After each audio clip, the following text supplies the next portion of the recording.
Hey, hello there. I'm Karen Firus, and thank you all so much for being here again today. By telling my story, my wish is that is always that if I can help any one of you just ever a little wee bit with some sort of knowledge or give you a sense of relatability or even give you a sense of relief, or more importantly, if anyone comes out of here with just a little bit more hope, then that's a big deal for me. And to always let you know that you are not alone. To recap, I have myalgic encephalomyelitis, or ME, also known as chronic fatigue syndrome, or CFS. And I've had it for 43 years, long before it was even on the medical map or in the public awareness. Over the decades, I've become very savvy about my illness, healthcare practitioners and the system, treatment, stigmas, assumptions, and healthcare education. I am an expert because of my lived experience and all that I've learned along the way.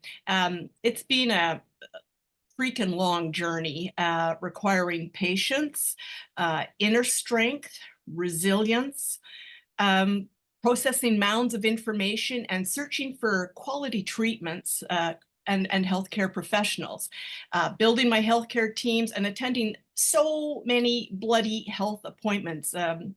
At one point, I averaged like 4 per week. That was insane. ME has changed my entire life, and I've experienced absolute hell.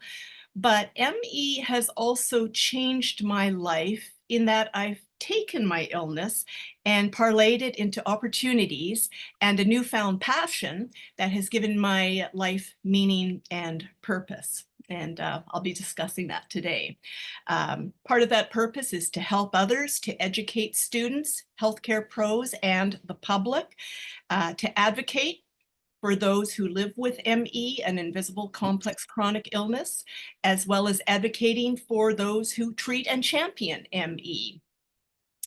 Today, in part 3, I'm going to be covering cutting-edge medical school, collaboration, and advocacy. And, oh, Yep. yep. So sorry, I thought I heard someone coming on there. I was always desperate to hear of any positive news for the future treatment of ME and a better healthcare system. And yeah, I can imagine that that's kind of all what we hope for, just lying there waiting for some good news, right? I figured that there were like just small pockets where I got lucky and landed an excellent physician, and that overall the healthcare system was so firmly entrenched in its old ways, just too broken and too dysfunctional, that it was too much of a beast for anybody to have any time or stamina or organization and belief to take this system on and change it. Well, boy, oh boy, did I have my eyes opened when I became involved with the University of British Columbia Health Sciences as a patient partner. And I want you to hear about the great things happening at UBC Health that not many people are aware of. And this includes disheartened patients and their caregivers and families, the public, and practicing healthcare professionals who are really amazed and intrigued to learn what's going on at UBC. And I think in some cases wishing that, you know, that this current direction of education had been available to them 10, 20, 30 years ago.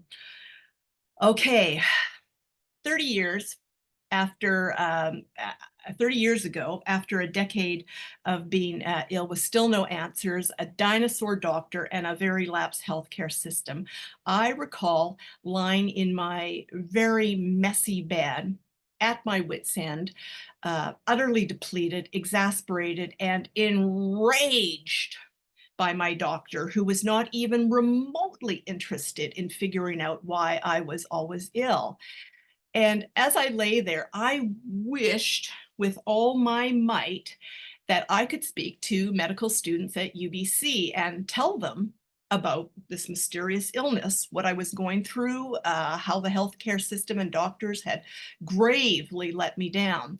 I had this vision of a film scene with me standing, or I guess more accurately, lying flat out. That would be more visually dramatic, at the front of one of those massive, huge lecture halls with rapt eyes upon me, students aghast at what I'd been through.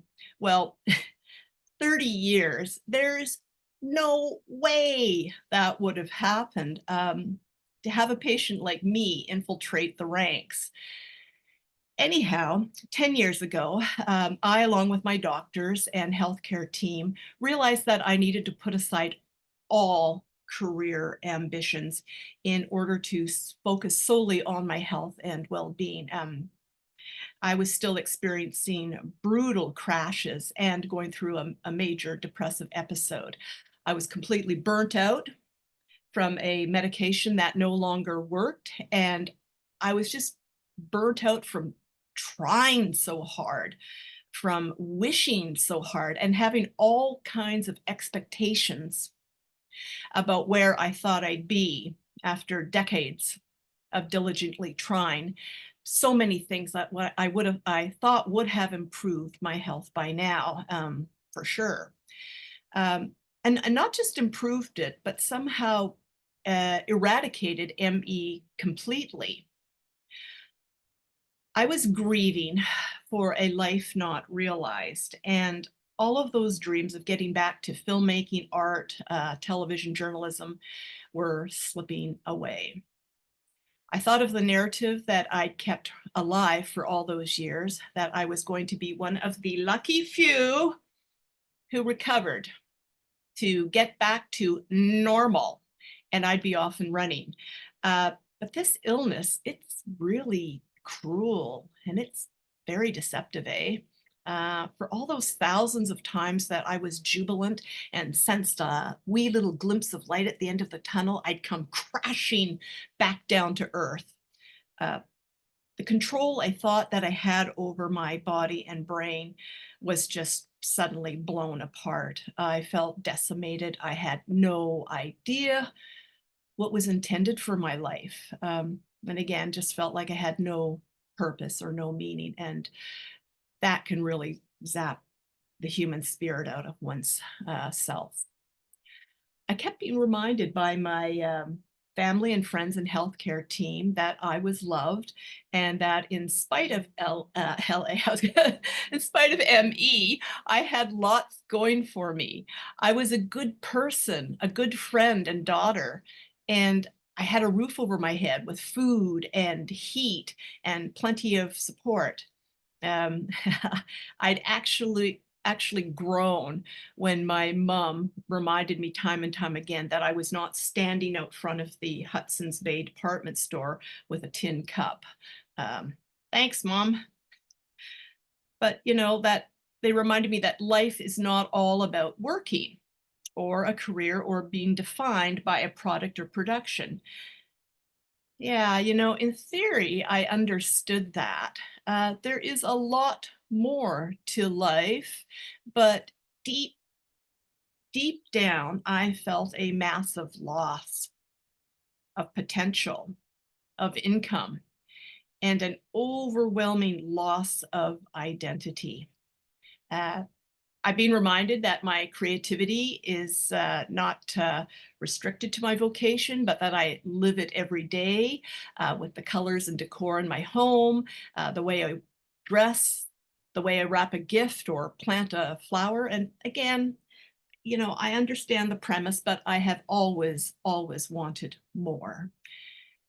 8 years ago, I entered the complex chronic disease program at BC Women's Hospital, and Rick, Dr. Arsenault, was my doctor. And I remember him telling me in a very straightforward manner something like, I probably would never be able to fully work again. Like, what the hell? Was kind of shocked. I mean, isn't this the dude who's supposed to be giving me the old "ye shall overcome and get back to work" again pep talk? But what Rick's words did surprised me because I was actually flooded with a sense of relief and an epiphany, because I'd had that little inkling of that truth deep down inside my guts for a long, long time, but I had adamantly denied and kept pushing through. Um, I knew my body, my brain had given its all to try to work, to follow my dreams, never wavering, locked into a specific vision that I refused to give up. And my letting go of all those expectations about what I was supposed to be doing in this life, instead of, sticking to the script and trying so hard until my brain imploded, that it was a huge turning point, that really for the first time in over 30 years, I began to accept my illness and my limitations. Now, yes, I relinquished that career drive, but I still have to admit that there was this little wee part of me still bubbling away in the background, whispering, how can I work around these expectations? So about 6 months after the Rick Arsenault reality check, I read in a newsletter from the MEFM Society of BC that UBC had a health mentors program and were seeking volunteers with chronic conditions to mentor health students. I spoke to Rick about this. I was feeling poorly at the time. Hey, I'm thinking of being a health mentor. I had this dream from decades ago about getting up there teaching medical students about ME and how to be a good doctor. What do you think? Do you think I can do this? His answer was very simple. Sure, why not? Hey, go for it.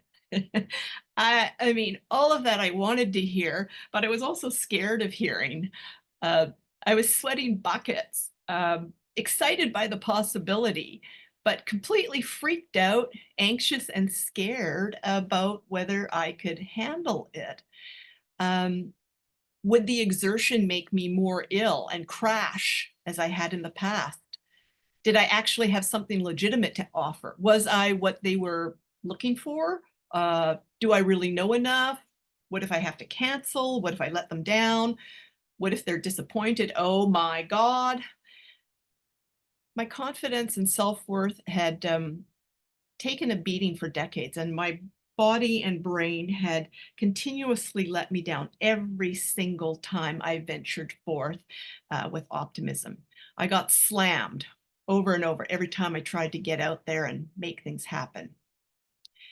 Rick also told me that instead of thinking about whether I wanted to be a mentor, to stop second guessing and pondering and wondering and analyzing and all that. And, that makes me bloody fatigued, just even remembering all that negative energy that I stewed around, concocting stories about the what ifs and oh no's in my head.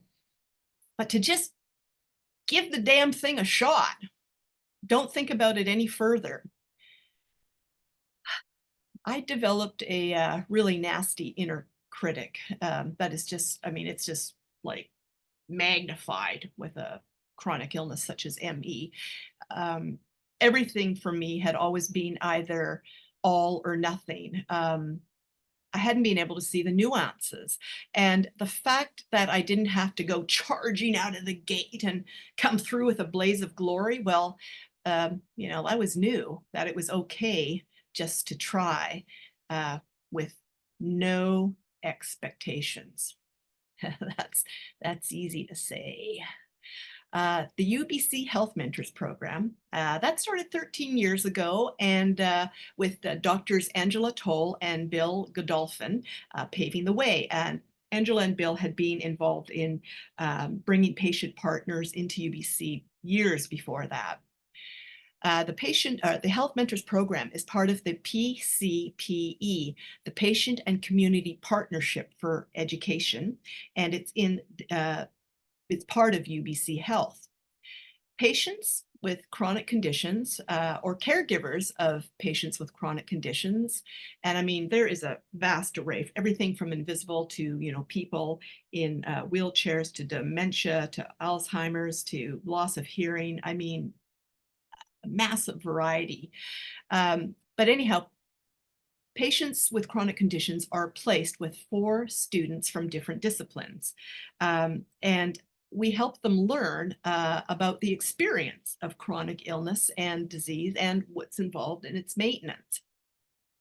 11 of the 14 health disciplines at UBC participate in the mentoring program. I'm just going to refer to them here: medicine, nursing, pharmacy, dentistry, clinical psychology, speech language pathology, audiology, physical therapy, genetic counseling, kinesiology, and occupational therapy. I felt like I was applying for a job to be a health mentor, and I dug that. It made me sparky. It made me feel normal, made me feel part of something. The application, the references, the interview made the program, professional and organized gig, not some slapdash, fly by the seat of your pants thing. They were actually being selective with who they chose. So, of course, I got decked out for the interview as I would for a fabulous job with British Vogue.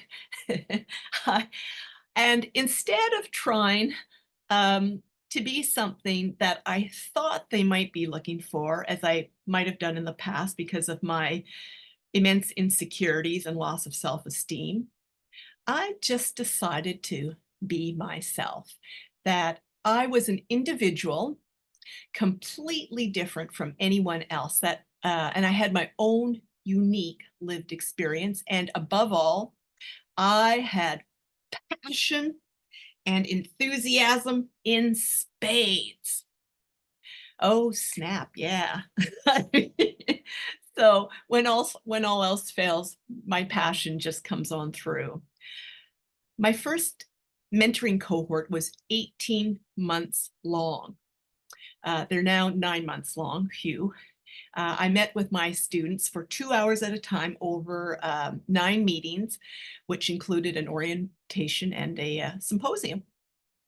I've mentored students in medicine, nursing, occupational therapy, language and speech pathology, and to play against the students' expectations of what someone looks like who is chronically ill, I deliberately dressed up to meet them at the orientation. I had on this absolutely humongous magenta pirate hat with a spray of black plumes across it.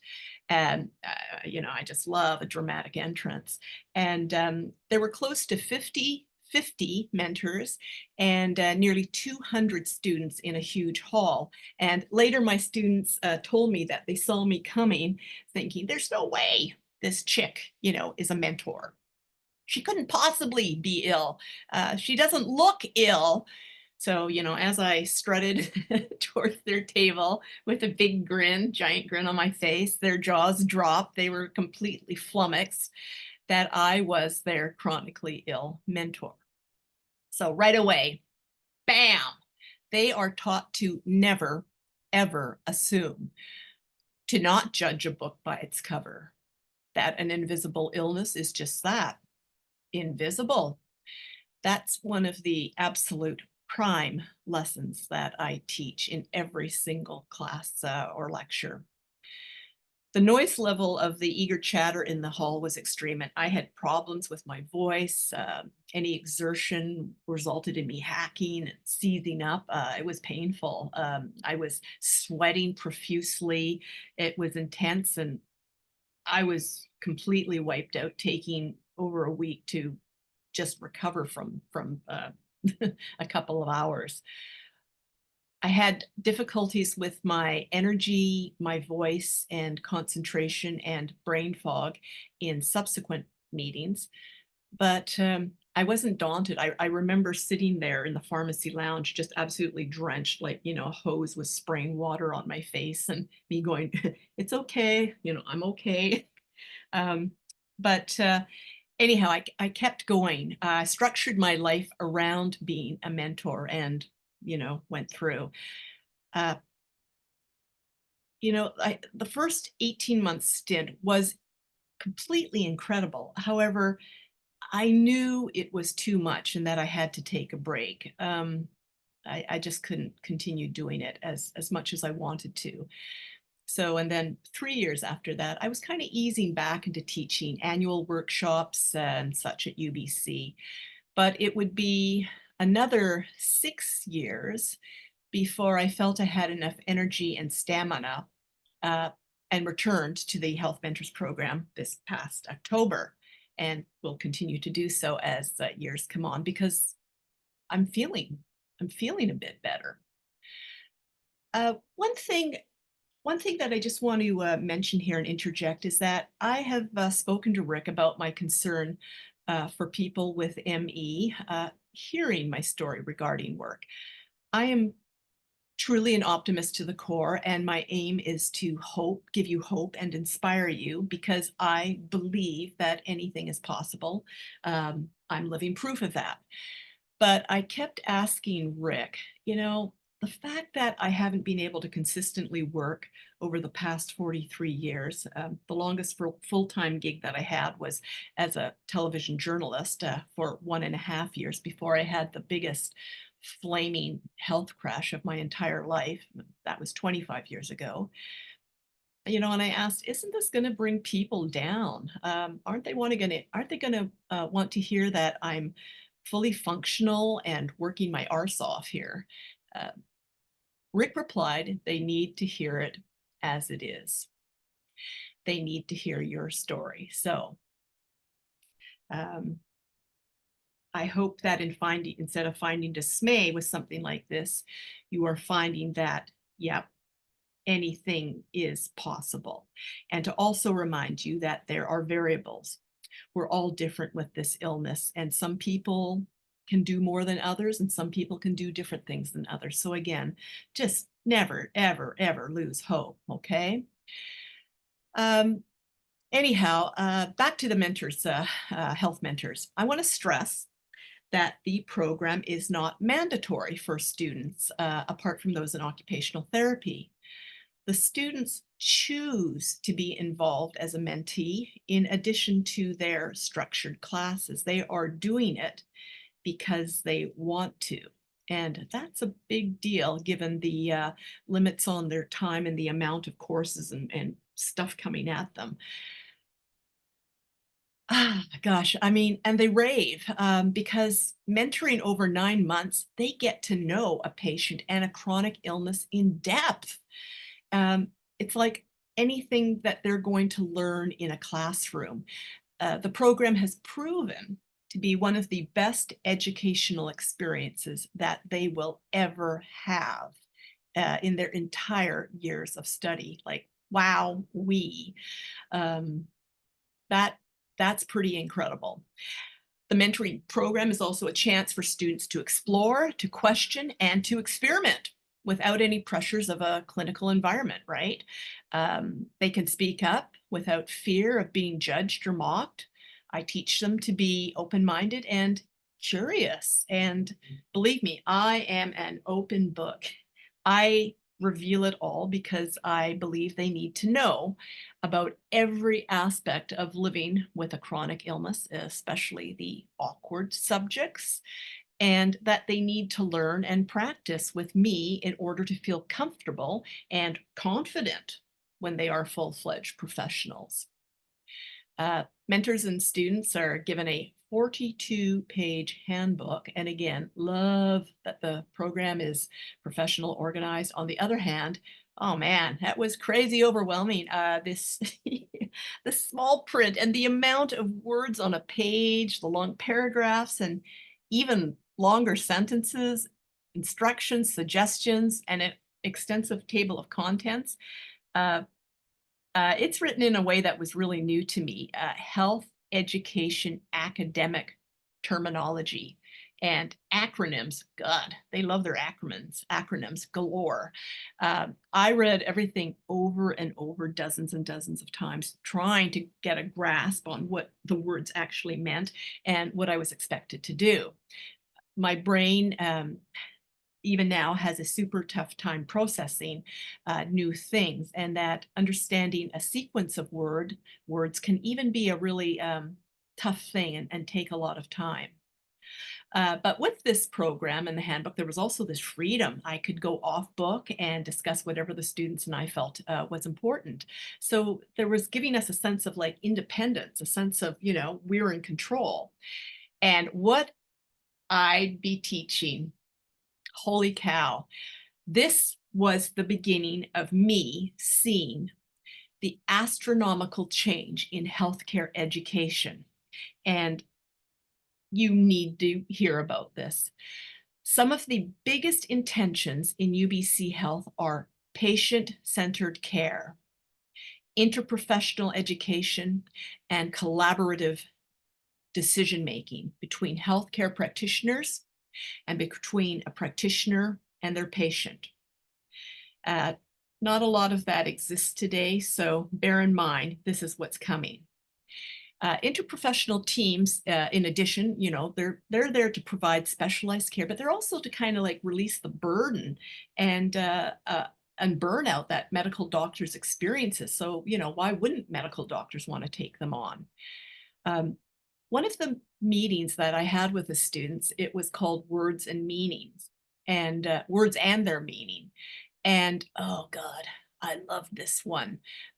We discuss how words can impact patients.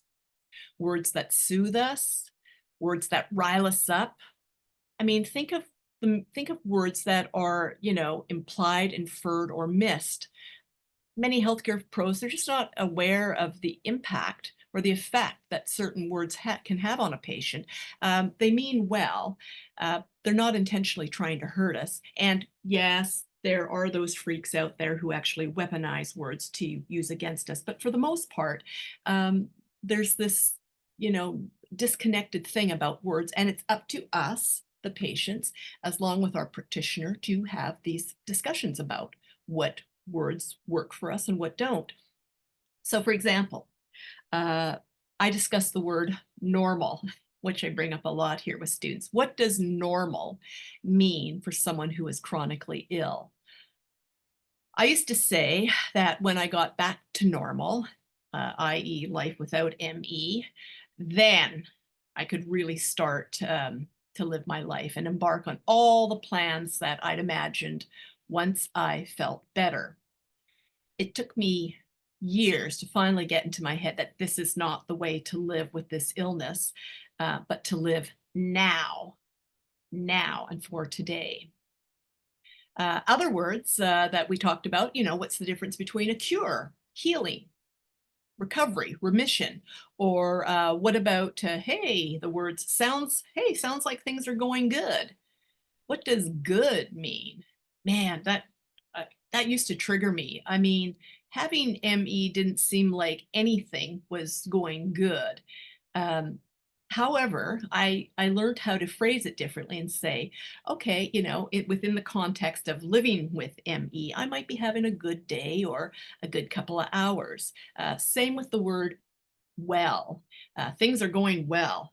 Are they? I've got this goddamn, crushing, debilitating disease, illness. I mean, are things going well for me in life?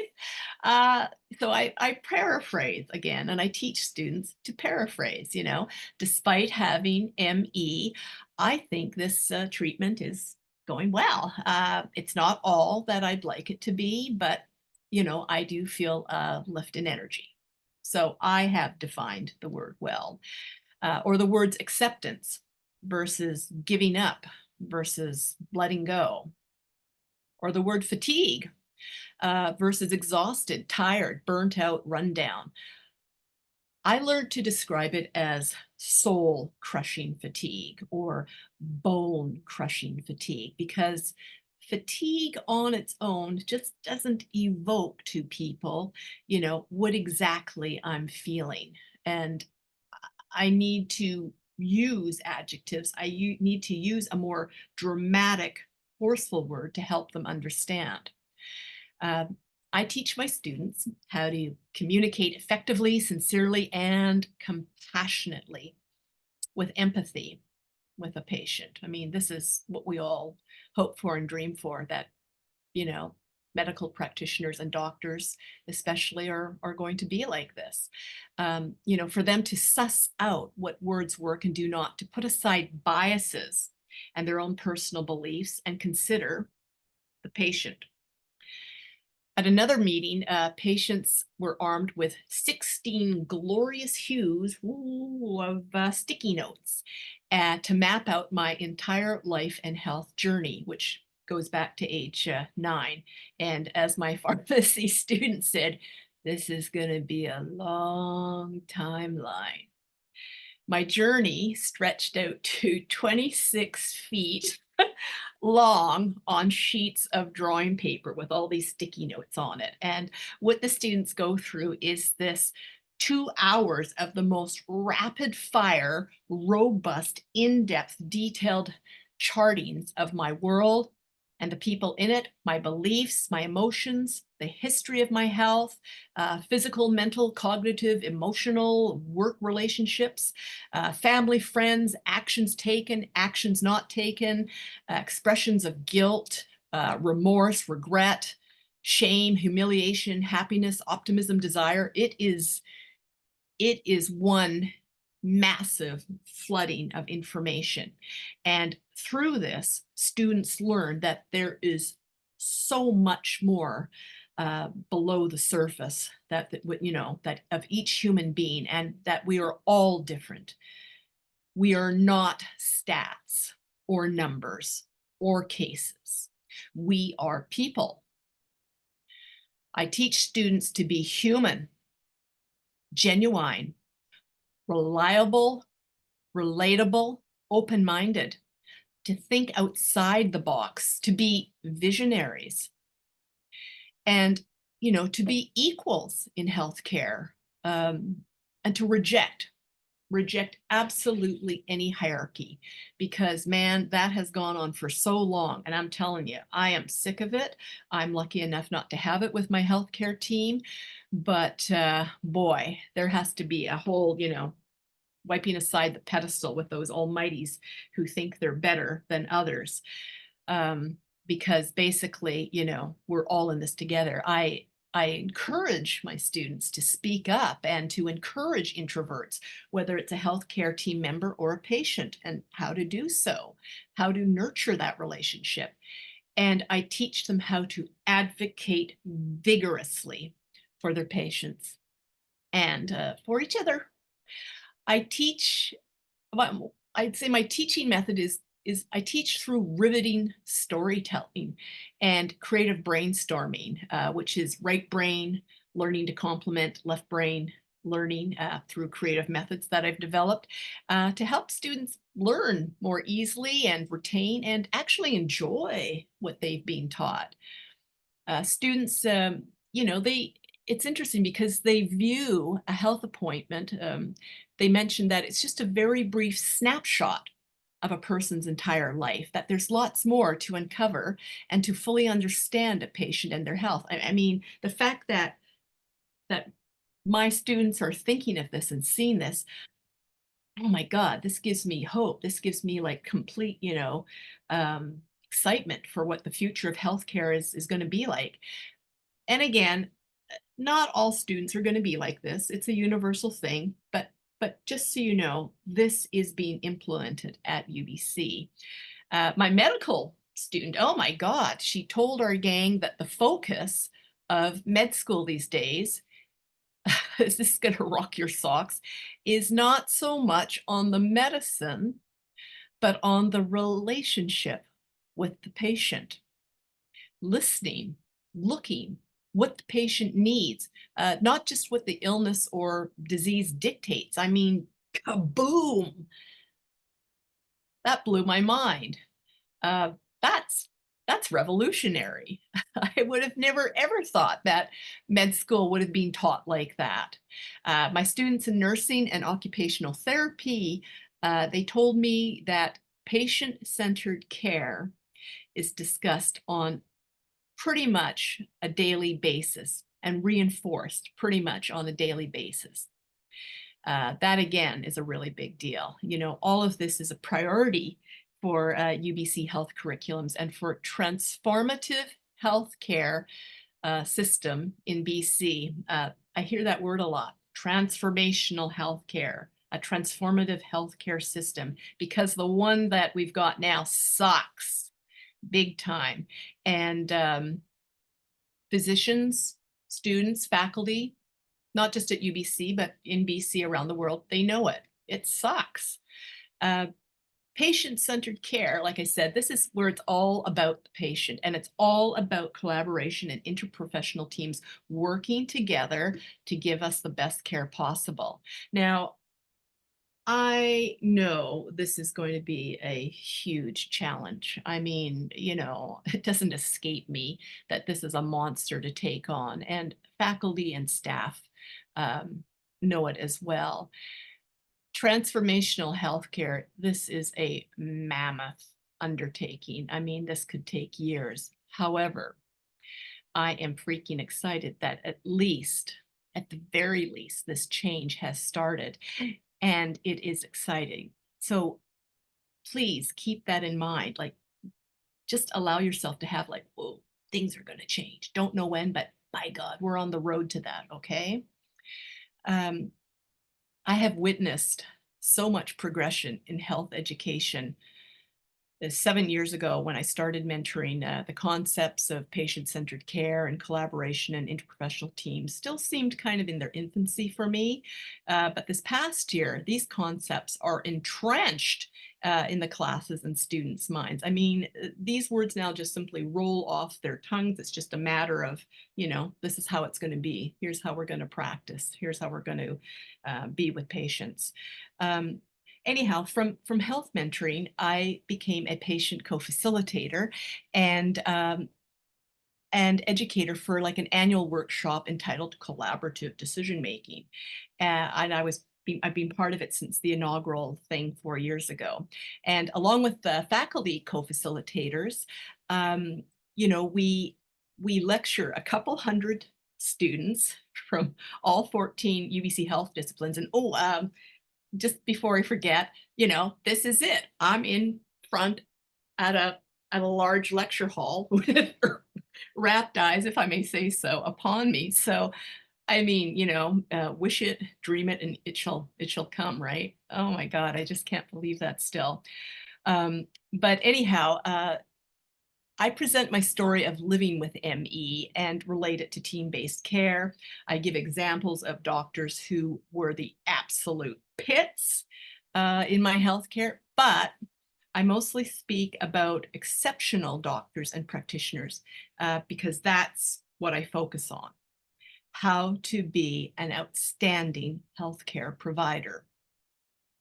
I speak about the challenges that I faced in this healthcare system, you know, having to tell my story over and over and over again, and updated information over and over to all my team members. That transformative healthcare, you know, it needs to make a patient's information accessible to the whole bloody team to make sure we're all on the same page, and that the onus is not just, you know, on us, our little wee poor patients here. I teach about how collaborative decision-making between a practitioner and a patient has empowered me. I am believed when I'm considered part of the team. I feel legit. I have an essential part in my healthcare team and decision-making process. And again, because at the end of the day, this education, health education, it is all about doing what's best for the patient. I mean, God, I'm even thinking, you know, heck, I mean, I'm going around blabbing about this program to people left, right, and, you know, all over the place, health pros and whatnot. You know, you can even use it. Hey, I've been hearing, you know, I've heard from this one chick with ME talking about this. Here's what's in store. Or do you realize this is happening? Now, you know, I know that some of you are dealing with some pretty awful doctors and stuff out there. They're never going to be into this stuff, you know. But for the ones that are getting on your side, for the ones that you find, and they are out there, tell them about this, you know, get everybody on board. And again, about being about the patient. This isn't about egos or clinging to specific philosophies or beliefs, but doctors and practitioners being open and doing what's in the best interest of the patient. As for collaboration, God, I've developed a crack communication skills. You know, I'd like to have a session where we just truly investigate solely that and give you all my tips and stuff and kind of aha moments and what I've learned and what's effective for communication. Well, basically, I think about how I would want to be approached if I were a healthcare professional. So what I do as a patient is I clearly and calmly lay out my concerns with facts, with detailed descriptions and events. I do not make demands or put down practitioners or, you know, use words against them, but I do everything I can to involve them, to make them want to be part of my team, to make them feel like they're going to be doing something great, you know, helping me along as a patient in getting back to life. Yeah, so it's a two-way street, this whole collaboration thing. So for example, I might say things like, instead of saying, I need to see a neurologist, or, you know, you need to send me to a neurologist, I say, hey, and I'm always pleasant, even when I'm kind of sickly, and unless I'm really sick, but I'll say, hey, you know, I'd really appreciate your advice. What do you think? You know, what do you think? I'd be grateful if you could help me with me, things like that. I'm concerned about my memory and concentration. It's more acute than it's ever been because of this, this, and this. Now, I know that ME symptoms are poor memory and lack of focus and other cognitive issues. However, something has been off for a while, and I just like to have it checked out to make sure we're not missing anything. So not you're or I'm, but we're not missing anything. Okay. And I also continue with, you know, and if there is nothing, hooray, I would really, really appreciate having it fully explained to me by the specialist and you to just reassure me. So I found that by taking those kind of that kind of language and that kind of delivery really gets me somewhere, gets me a lot actually. It's all about respect, inclusion, appreciation.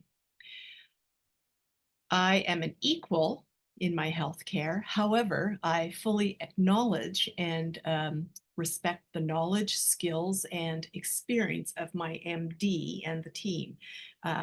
I recognize that I am not a doctor, that they bring a heck of a lot of skills to the table. However, I also bring a lot myself, okay? That's what we're teaching students these days. And there's a different vibe to these collaborations. There's no kind of like me versus them. It's professional, but it's a sense of camaraderie because we're all in this, you know, this thing together. Now, I also teach advocacy to students. And for me, it comes down to a specific mindset. I really look at like the positive shifts in the world today, that there's a lot about kindness, about treating people well. So, you know, to advocate for a patient means I will stand by you throughout this journey. I will stand up for you throughout this journey. To let patients know, you know, Karen is doing everything humanly possible to live a full life with ME. She is an outstanding patient, i.e., please help this woman, go out of your way to really give this woman some help. And I find that that works. Another advocacy statement that I teach students is to say to other members of the healthcare team who might sort of be, you know, on the edge, to say, hey, what if this were your daughter? What if this were your child, your parent, your sister, your spouse? What if this were you? Wouldn't you be investigating every avenue, alternative stuff, things that you're not familiar with, just to try to live a fuller and better life? Wouldn't you be seeking out whatever it takes to live a full life? Yeah, you know, and I use that phrase. at times too. You know, I remind my students that when dealing with naysayers to say, you know, hey, Karen's treatment isn't costing you anything. Karen's the one footing the bill, making the effort. So why not give this treatment a trial for 3 weeks, 3 months? Why don't we see what the effect is for Karen? How does she feel? Is it working for her? What does she want? Does she want to continue? You know, so again, not trying to push their beliefs and what they think is right, but opening up, like letting the patient in on it, letting the patient let them know what's good. I'm teaching my students to stand up for their patients, to fight for their patients. My students know how to do that now, and to stand up for themselves and their profession, to be confident in their skills and knowledge, even if it means, you know, speaking up and getting the ball rolling in another direction. I know a patient who has hugely benefited from this treatment. I think it would be appropriate to try this with Karen, to get in there, to brainstorm. Um, you know, I've encountered medical doctors who have vigorously poo-pooed complementary medicine like osteopathy, naturopathy, and acupuncture, and even input from established pharmacists, for Pete's sake. So I advocate for my entire team. And I'm really lucky that I have a doctor who you know, is supportive of all those kind of treatments. One thing that I'm amazed at that I didn't know is that how many doctors out there are suggesting mindfulness, meditation, neurofeedback, and rallying for neuroplasticity. I've seen this really build up over the past 25 years. And get this, UBC is also incorporating and teaching mindfulness and meditation to health education students because their well-being is important. And these students continue to practice these things when they're professionals out there, and then again, teaching them to their patients. Um, and, and just so you know, faculty, staff, and patient partners, yeah, we're concerned about what happens to students when they graduate. There's a worry that after all this euphoria built up, you know, in university of a caring, uplifting, evolving health education, that out in the field, students are going to be slammed and burnt out with the harshness of our current system. So I'm on this health education mission because I want transformation of the healthcare system, not just for patients, but for the healthcare providers. I've also taught students in first-year pharmacy and fourth-year social work. And for the first time this past spring, I taught fourth-year medical students before they graduated and headed off to their residencies.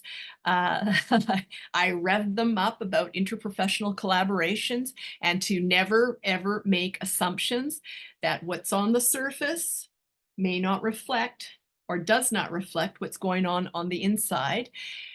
And mentoring and teaching has also led to me being asked by UBC to co-write and co-present about being a patient partner at a virtual Nexus Summit, which is a US summit for the National Center for Interprofessional Practice and Education. I'm astounded that I'm even saying this to you now. And I also was asked to speak at CHES Day, which is the Center for Health Education Scholarship at UBC, an annual event that involves academics and researchers and physicians and faculty and staff and students. And there I am, you know, knocking it out of the park. This past April, I was involved with the PCPE, Dr. Angela Toll, and 2 other complete kick-ass patient, civilian, community partners to speak at ICAM, which is the International Congress on Academic Medicine. And, you know, I can't believe I'm doing this stuff, let alone saying these words. It is a pretty thrilling experience to see where I've come from and what I'm able to do now. So I rallied that crowd about being a patient health mentor and education and why it's absolutely imperative that other institutions across Canada, the US, and worldwide to take on these patient partner initiatives in health education.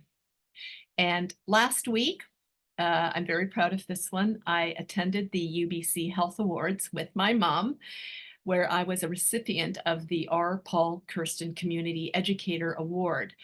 The award acknowledges outstanding educators who have expanded student learning beyond traditional teaching boundaries and professional boundaries. So today I've spoken about what's going on at the University of BC, not just because it's close by or because it's here in Vancouver, because I have learned that it is the cutting edge health education institution. There are universities across Canada and US and around the world who use patient partners as educators, but nowhere even close to the extent that UBC is doing so. I have inquired about this and had it confirmed. So you add, the ideals of patient-centered care, this collaborative decision-making, interprofessional teamwork, and this university, which is also my alma mater, is leading the world. I mean, I was astounded to learn this because I always think that the best stuff, happens elsewhere, but here it is on home turf. And I am so proud to be a part of a progressive institution, hell-bent on transforming healthcare right here in BC. And I have no doubt that this is going to translate to on a Canadian and international level as well. Part of the cutting vision is apparent in the PCPE in that they recognize a creative spirit such as myself, that I bring a unique point of view to educating health students. And I've coined that phrase, creative brainstorming, incorporating all of my artistic past and giving something new to the students. I don't have a health degree or a background in health education or even many public or community health affiliations. I'm coming into this teaching with all kinds of gusto and my lived experience. And being a patient partner, oh my God, this has radically uplifted me. I am contributing to society. I am contributing to the world. And there's no way earlier in my life that I would have even remotely considered or believed that I would be involved in anything related to health or health education, God forbid. My topics were fashion and color and stuff like that. And here I am, health education guru, thriving. I have taken a very dark health battle and I've turned it into a life, again, full of meaning, purpose, and pure bliss, where I am an expert in my field. I am credible, I am needed, I am appreciated, and I'm respected. I mean, I wish that for all of you, all of you. I have all kinds of ideas for teaching methods and topics and getting the word out. I'm developing a YouTube channel now where I'll speak about my health and life journey with ME, but it's not just for people with ME or a complex chronic illness. There's going to be universal themes here that I think anyone can relate to. I'm resurrecting my skills, knowledge, and passion that I had as a filmmaker, artist, and television journalist and public speaker. The medium, the venues, topics, and the scripts have changed from those early years, but my intent, incredibly, remains the same: to inspire, to motivate, to enlighten, uplift, invigorate, entertain, and hopefully all on my own time and pace, to create whatever I freaking want. And I'm going to do all that I can to get the word out that ME is a real, physical, legitimate, complex chronic illness. It is not psychological. It is not imaginary. It exists for real. Our illness may be invisible, but we are not. Anyhow, that's my speech for today, and I hope that I hope that that opens the floor to some invigorating questions from you. So yes, oh, thank you very much. I appreciate your support as always. Thank you. Thanks, Karen. Yeah, and oh yeah, Rick is going to be handling the questions to help me with this because they overwhelm me reading them. Okay. So you speak my language, because these are, the interesting thing is the things that you're talking about have been around for a long time, but they just weren't mainstream. And so many of my colleagues believed in patient-centered care. We believed in multidisciplinary teams, collaborative decision-making. And so luckily, people like Angela have gotten into a position of power where we can finally make a difference. And so I have written up our model of care. It's a white paper that describes our clinic. All the words that you have used are the ones that we're Wow. also, the other one that we are looking at is a shared care model with family doctors. So how can a specialist work with a family doctor to remove some of the burden, exactly what you were talking about?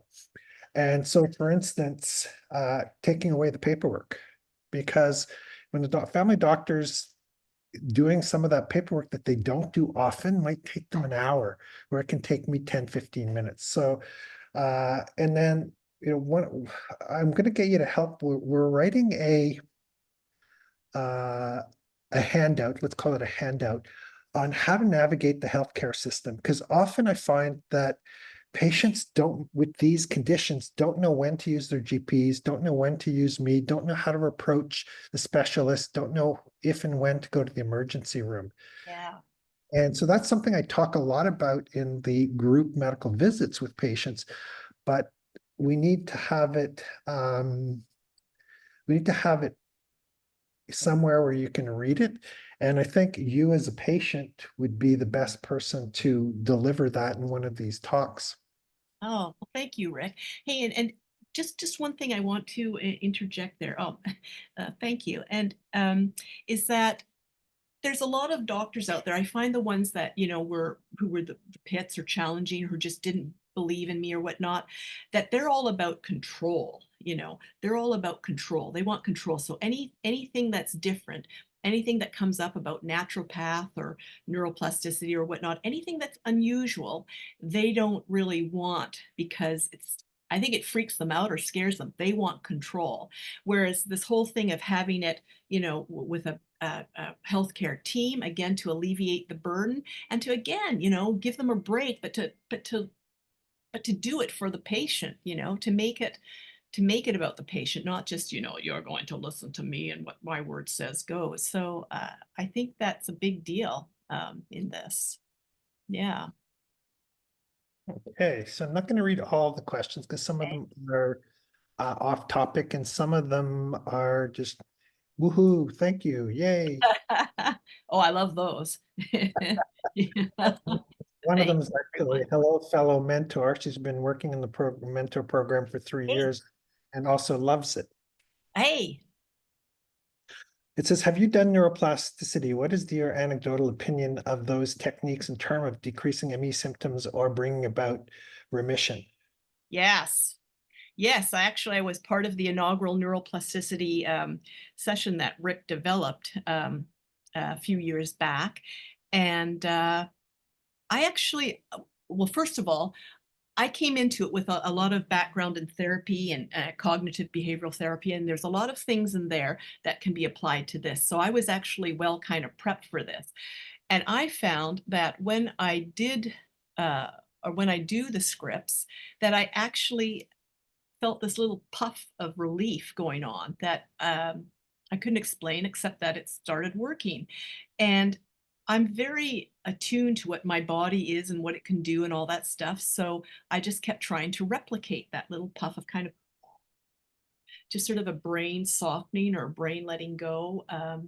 And sort of a bit of clarity or something, or a bit of relief coming in there, and that tension, that brain tension releasing. So I kept doing it, and I got to the point where I can actually kind of sit there and go, yeah, okay, there's that little puff. There's that little release going on. So I absolutely wholeheartedly recommend neuroplasticity for people. It can be challenging trying to get the hang of it. It's not like it just woo like that, although it might for some. Oh, I also want to say that I tried it about what would it be, 15 or even more years ago with the Gupta, Ashok Gupta's program. But at that point, I was really, really ill. I mean, I was extremely depressed and completely at rock bottom, and trying to do anything like that was absolutely well, just tough, and just, made things worse. So you have to be in the right space to do it, where you're not just at rock bottom, but where you can open up and do these things.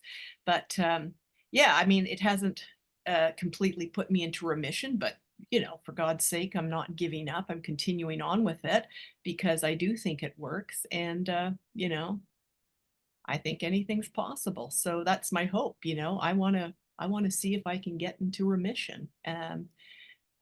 Yeah, go And for it.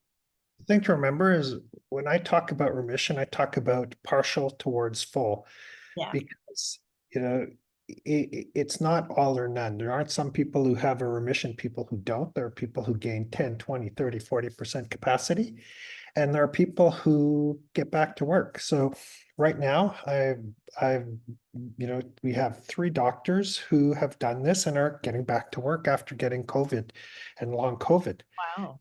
And one of those doctors is going to be working with us now that she's had the experience of this. And she's also a student of mine from 15 years ago. And she tells me that she chose internal medicine because of having worked with me. So she is really good. So we're always looking for new people. And I always kind of one of the other doctors who's working is a psychiatrist who's had a partial near full remission with neuroplasticity.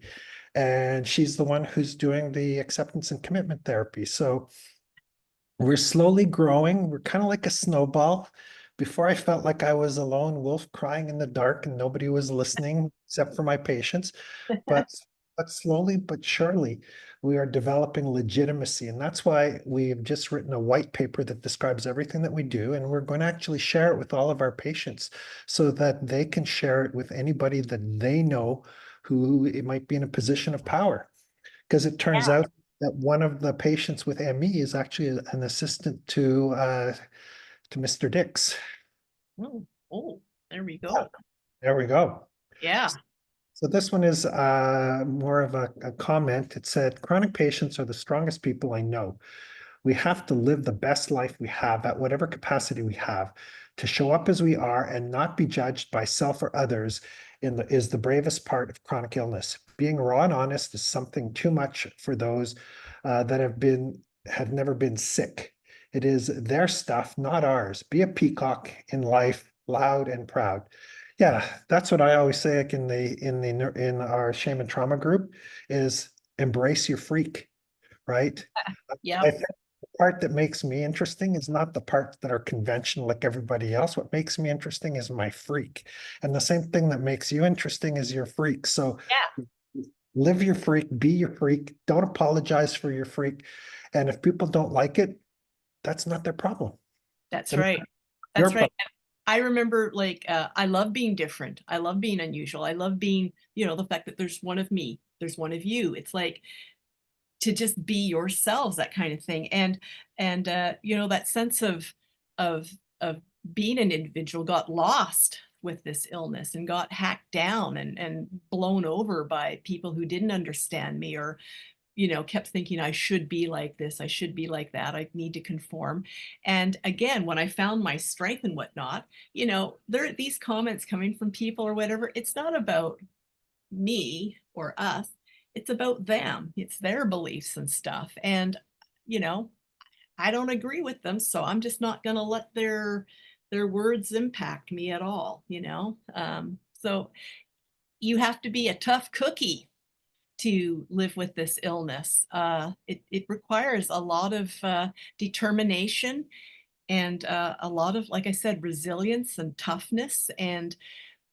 But again, what I do, I mean, I sit back and I look at the whole picture. I just go, okay, this is my life. It's the only one I've got. I look at a whole picture and I go, why the hell am I letting other people make me feel a certain way or telling me what I should be doing or if my illness is real or not? Like, this has got nothing to do with them. They are not going to be spending time with me in my life. They can go on with theirs doing whatever they want, but by God, I am going to take command and I'm going to do everything possible to just get out there, be me, and live fully. Yeah. So, I don't uh, say, yeah. stay away from people who are shooting all over you. Yeah. Yeah. Yeah. Exactly. But Being, this is a person who says they would love to be part of the UBC mentoring program. They used to teach at UBC, had to quit because of ME. Are you aware of any opportunities at UBC or elsewhere? yeah. Yeah, actually, they're looking for health mentors right now. If you Google UBC Health Mentors program, you can also put PCPE, but UBC Health Mentors program, it'll come up. And they are looking for people. You know, again, they're being selective. They look at like how many illnesses or diseases of this type do we have, or do we need more ages of here or culturally diverse or whatever? I mean, all of that's considered, but go for it because that is open right now. And make yourself known to them. Tell them about, you know, your history with UBC and whatnot, and tell them what you want to do. I find that if people don't usually come up and ask, you know, what is it you want to do? Oh, you're marvelous, you're fantastic. What do you want to do? We have to tell them, you know, they're just too busy. It's not that they don't care about us or thinking about us, but they have so much bloody other things on their plate that they can't. So it's up to us to actually, you know, again, advocate for ourselves and to be bold and get out there. And again, you know, I never call it bragging. I call it telling the truth. Yeah. So yeah, but to be confident in that. Somebody is asking, has a set of teaching notes been developed for sharing with others in the program, or does each facilitator create their own? Each facilitator creates their own because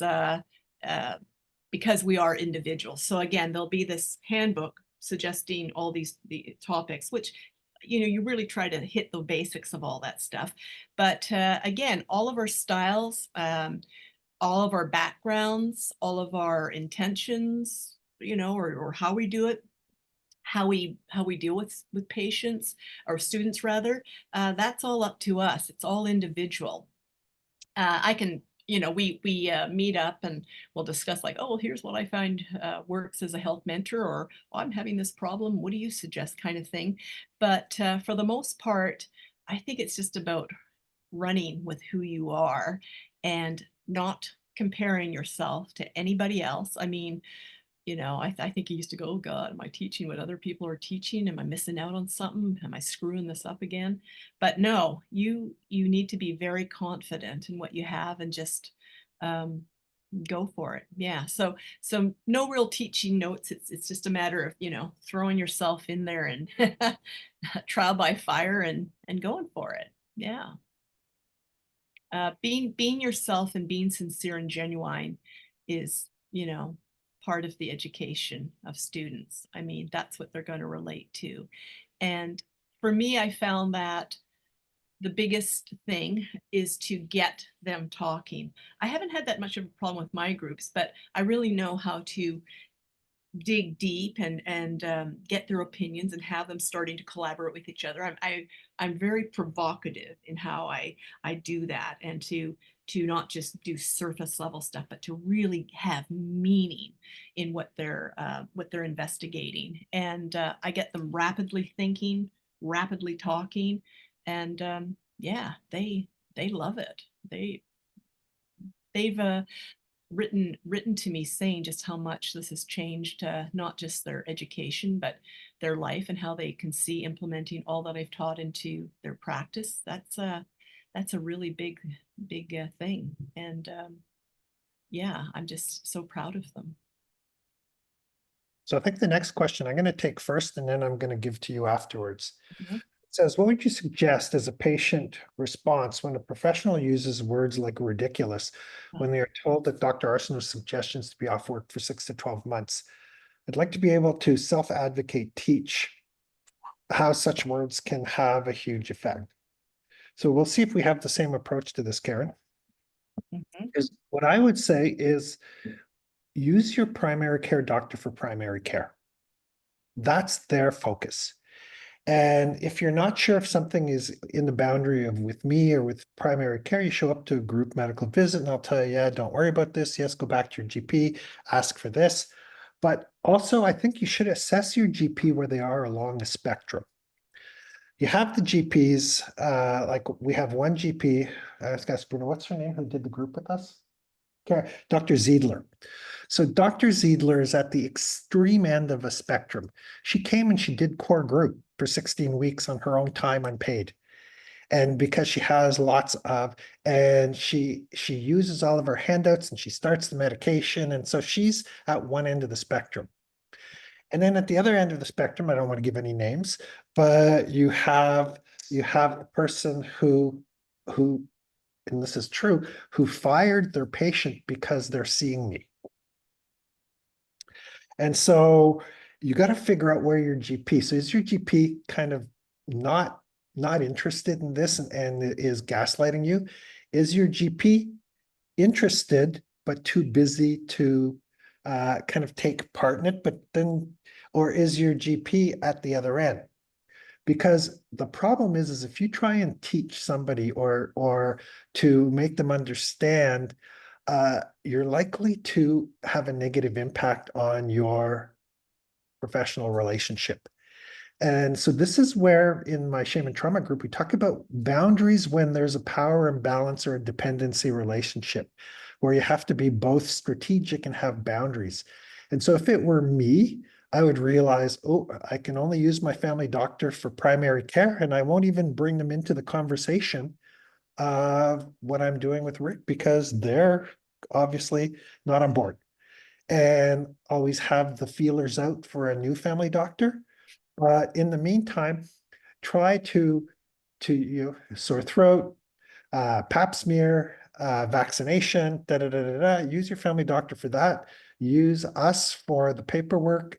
You might not even, when you follow up with your GP, you might not even tell them where you are in terms of disability or not working or working, because that may not be up to them. So I think, it's kind of like the wedge technique. If you have somebody who is resistant, the more you push, the harder they push back. And so your best bet is the people who are in the middle. Those are the people that you're going to have the biggest impact on teaching, that one who's interested but busy. So each time you go, you can kind of give them a little bit of insight and, tell them about stuff. But the ones who are not, kind of like use them for what they're useful for and keep an eye out for somebody better on the horizon. But it'd be interesting to see what you say, Karen. Yeah, all of that you said, I totally agree with that. And actually, I'm really glad that you're mentioning all this stuff because in my case, where I had the arse doctor, the dinosaur guy, boy, I mean, there was just no way of getting through to this person at all. I find that people, if they believe in a certain thing, they're committed to it, that's it. There is no room for negotiation or for open-mindedness or anything. So trying to expect them to change or expect them to share this belief, I don't even bother. However, the thing is that I have been so bloody fortunate for the past quarter decade now in having medical doctors, MDs, who are absolutely outstanding. And I often think, how the hell did I get so lucky on this? But they are out there, and they are the ones who uh, may not or have not known a lot of stuff, especially in the early years where I was teaching them about stuff. But by God, they were interested and they were keen and they wanted to. I mean, they became a doctor because they want to help people, the ones that I'm seeing. So they're going out of their way to make sure that I'm thriving and because that makes them feel good. Um, so I've never had to, with my doctors, I can tell them everything. Here's what I'm doing. This is what I'm doing. I'm seeing this guy. And they're, they're supportive of everything. Rick, this treatment, that treatment. They're fascinated because this stuff, even though they may not be aware of it, it's working.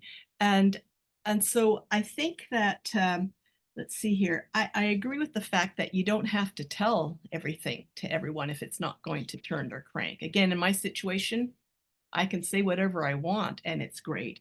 But I also when I tell speak with my doctors and tell them, hey, here's what I'm doing. I'm doing neuroplasticity and I'm finding that this is working, or hey, I'm doing this mindfulness technique, or hey, I'm seeing this osteopath who's helping me, and this is what this is all about. I actually say to them, I'm telling you all this because you may find it useful to relay this information to other patients that you have. So in a way, I'm trying to make it like, hey, I'm making it easy for you by giving you some information, some education here that you can stockpile. You don't have to go out and figure this stuff out. I'm giving it to you. Here are the names. And I give them all the names, the numbers, the contacts, and what the deal is. And all of my MDs have been more than happy to have this, this roster of people or this roster of techniques, because from where I'm coming from, that's what it's all about. It's collaborating and it's sharing, and it's not about withholding or not believing. And again, the whole idea at UBC Health and whatnot, it's it's it's letting go of that ego or that philosophy or that belief. I don't have to have the same beliefs as my doctor, and she certainly, or he certainly, doesn't have to have the same as me. But I find that, you know, I I'm interested in their philosophies and they're interested in mine, and there's a respect going on there. I don't find that they're so off with their beliefs and stuff. They're pretty bang on with what I believe, but there's that respect if there are differences or whatnot. Boy, I have known MDs where something alternative therapy has been more than working blatantly, uh, and they absolutely refuse to, admit or go, wow, I never expected that. It's just, mm, you know, and again, as I've spoken about before in the past, I think that the GP, the medical doctor, is key in all this, for in the fact that in my case, they're running the show kind of like they're orchestrating this team around me. Now, if that's not what's happening with you, then don't do that. But that's why I'm interested specifically in teaching medical students, because I believe that they are the crux of all this kind of, disbelief, no, whatever, this kind of control or whatever it is they have. That's where I see it happening, and I think a lot of educators will agree with that. If we can sort of turn the cranks on those beliefs and stuff, that's great. But again, there's always going to be ones who don't get it or don't want to learn or open up, and that's fine. Let them go be with someone else. But yeah, so I know, yeah, I blabbed on there, but I agree with all that, Rick. And again, I just keep saying, just keep searching for that MD that works. As Rick said, don't release someone until you've got someone else. That I would absolutely do the same. Use them for, sore throats or vaccines or PAP and all that kind of stuff. But that other stuff, it's like, yeah, you're okay. You're okay, keeping that within the group of believers. Yeah. So the next one is on a similar vein. It says, I believe in being an active part of my care team. I previously had a great team of doctors who collaborated with me and saw me as an equal member. Due to retirements, I no longer have that. When I then try to recreate that, I get accused of shopping around. But how do we find teams where this exists, especially outside of forward-thinking Vancouver? Oh, yeah, this is the conundrum. So when I speak about teams and stuff like that, my lived experience is that I am the one who assembled my teams. And this was 25 years ago. I didn't even know what the word interprofessional collaboration or interprofessional teams. I had no idea any of that stuff. That wasn't on my radar. It was like an organic thing for me that in order to stay alive and keep functioning, I had to seek other styles of healthcare and medicine. And that meant traditional medicine, that meant alternative. But um, so that's how I gained knowledge about it. And I also can see that MDs just don't have that at their fingertips. Part of my concern is that they're they're overloaded with time and with patience and stuff like that. You were saying like they don't have the time to take an hour to write up something where it takes you 10 minutes.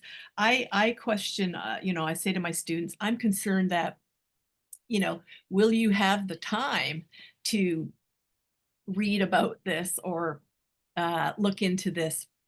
Will you have the time to coordinate with these other people? Because right now I'm the one that's relaying all this information between them. That it hasn't happened yet where the team members are actually doing that, because I don't know how they're going to have the time the time for it. So that's got to be something that's addressed big time. But anyhow, did I get off track there?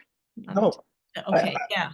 because I think, you know, we talk about the doctor, the primary care doctor, um, being the leader of the team. I've never agreed with that. You Oh, know, okay. I think it's the patient. Oh, okay. Yeah. And so to Yeah. me, it's kind of like, what I tell my patients, I said, that you're driving the bus. If you Yeah. think somebody else is going to drive the bus for you, so it's great if you have an assist, you're the coach, you're in charge. If you have a great family doctor who assists you, you're Yeah. still in charge. And that's why you need to advocate for yourself. And if you don't have a family doctor who can do that for you, you still have to be the one in charge. And I could tell my patients that, within 6 months of being in our practice, you know more than 99% of doctors about these conditions. And so to expect your family doctor to be able to coordinate that for you is unrealistic. And so you have to help them help you. Because otherwise, if you don't, you're going to end up frustrating yourself and frustrating them, as opposed to figuring out how to best leverage them and make them feel good about how they're helping you, rather than asking them to do things that are probably better done by somebody else. Yeah. Yeah. Yes. And actually, I stand corrected on that. The patient is first and foremost. I think I was lucky with my MDs in that I saw them as being able to take all of what was going on because they were the primary writers for the disability papers and whatnot. But they were the ones kind of seeing what the whole circus was up to. But yeah, no, it shouldn't be the doctor. It absolutely is the patient. And again, it's just advocating for yourself. I used to have this sense of doctors being like they know everything, they know what to ask, they can figure it out. No, they can't read my mind. And that somehow I would be sitting there in reverence thinking, okay, they know what they're doing. But how can they if I'm not telling them what the deal is with me or what I'm experiencing or what I need or what I want? And I've actually had people say to me, well, shouldn't doctors just sort of know anyhow what to do? No. Even the best of ones, you need to be speaking up on behalf of yourself and being detailed and accurate and involving them, yeah. So uh, learning to advocate for yourself can be tough. And in some cases, it is absolutely exhausting. But when you get with an MD who really gets it, by God, you are going to have one hell of a great collaboration. So keep seeking until you find that person. And That's in the meantime, I was just going to say that how lucky you are to be a patient of Rick's, because this is massive what we've got at our fingertips here to have someone like Rick in our field, in our corner. Okay, so don't ever forget that. It's not like you're swimming out there alone with some wretched MD. You have a fabulous specialist here, and if you can put together other team members or naturopaths or whatever, oh my God, yeah, you're okay. And I think what you were talking about earlier, because some people have a misunderstanding of what advocacy means, Mm. because for them it equals fight. And that often if you take that approach to advocacy, all you're going to get is pushback. And so I think what Karen was talking about how to frame things in a language that's collaborative, as opposed to kind of like, because there are some patients who come in, even with me, that they don't know me, and they're almost angry at the beginning, and it takes them a while. It's almost like they have to test me to see how I'm going to respond, and that might be one of the things that we can look at with you doing, with the groups, is figuring out how to be an advocate without coming across as pushy, or without coming, because it's about because often what people see as advocacy is, the other person is on the other side of the net. They're not on the same team, right? And so that figuring out how to get your family doctor, your specialist, other people to see this as collaborative, and make it rewarding, and coming at it from a position of gratitude rather than entitlement. Like, awesome. It sounds hokey pokey, but it makes a world of difference. Oh, it does. And I remember with the dinosaur doctor where I'd just be like, I remember being to a point where his, ineffectiveness and just complete nuttiness, where I was just like, going at him like this. And I was like, I need a new doctor, and this isn't right. And I was so wrought, and I was like, almost, well, I was freaking hysterical. And I was just, making even more of a case like, yeah, this woman is hysterical, not to be believed, and all this. And I remember distinctly thinking, okay, I'm going on to find a new doctor. Here is one who is brilliant. This person I cannot treat like the old dinosaur guy. I have to come at it with grace and with openness and with, involvement and wooing. I keep using that term with the students, to woo those other team members to get them on your side, to not, go up and say, you're wrong, or here's the crap I've been dealt, but to make them, want to be involved. And because don't we all feel better when we're coming at it from a rational, reasonable, calm place of, of explanation? Not to say that there can't be any emotion or dramatics. Absolutely. But I find that, I even find that when I'm with my, have new MDs, I'll say, look, I'm calm and collected right now. However, you are going to see me through moments where I am sobbing uncontrollably, where I am just freaking pissed at the world. And I'll make it clear, not at you, but my God, this is, and again, you paraphrase, you kind of set it up and say, I'm going to be a sobbing mess sometimes, and they'll go for it. Yeah, all right, fine. Yep, all ears. But it's the fact that I get it off. There's no kind of like, ooh, what are they going to think if I suddenly am different, or suddenly bawling my eyes out? I really kind of set the whole thing up of, here's here's who I am. Here's how it's going to be. This is the truth of me. I can be smiley and pretty chipper most of the time, but you're going to see me in some really ugly phases. And, just know that that's Yeah. because of what I'm going through, and stick with me. And they know it. So they're not going, oh my God, what did I take on? They're like, oh, and yeah. Well, the other thing I think that we need to talk about at some point is going beyond the patient-centered care and and to creating a community. And Yeah. and because I'm always excited when, oh, you're a yoga teacher. Would you like to teach a yoga course for, oh, you're a meditation teacher. Would you like? And so a lot of our courses are actually patients who run them. And last week there's a woman, she has a website, it's called letsing.com, and she was at one of my groups and she was saying how much I think singing is activating the parasympathetic. So she is going to offer a activating the parasympathetic nerve through group singing in the near future. We're just trying to figure out a date and time. That's So, awesome. so if you can learn from your patients, if you can leverage from your patients, if you can help build a community of care as opposed to just the one-on-one. And for us, we're looking at something very different because most of the programs that you participate for chronic disease are time limited. Jane and I are trying to figure out how do we offer something that is continuing rather than time limited.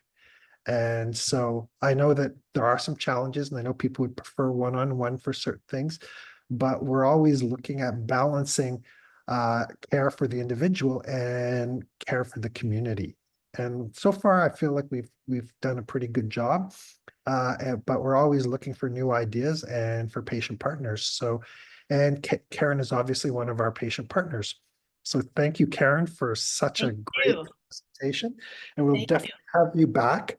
We'll work together on Oh, something to look at how to leverage your team and how to speak to your team and do something about that in the near future.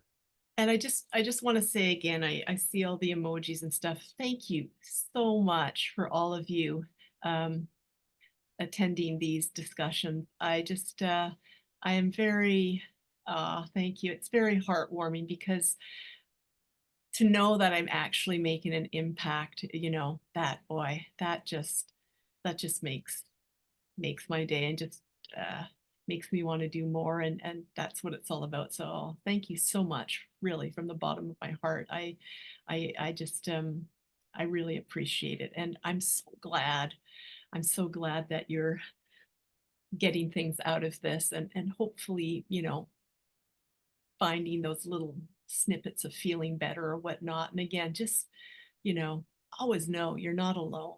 You're not alone in any of this. Okay. All right. I hope everyone has a good weekend or week ahead, I guess. So, yeah, thanks very much. Okay. Okay, Ciao for thank you, now. Betty. Yep. Bye.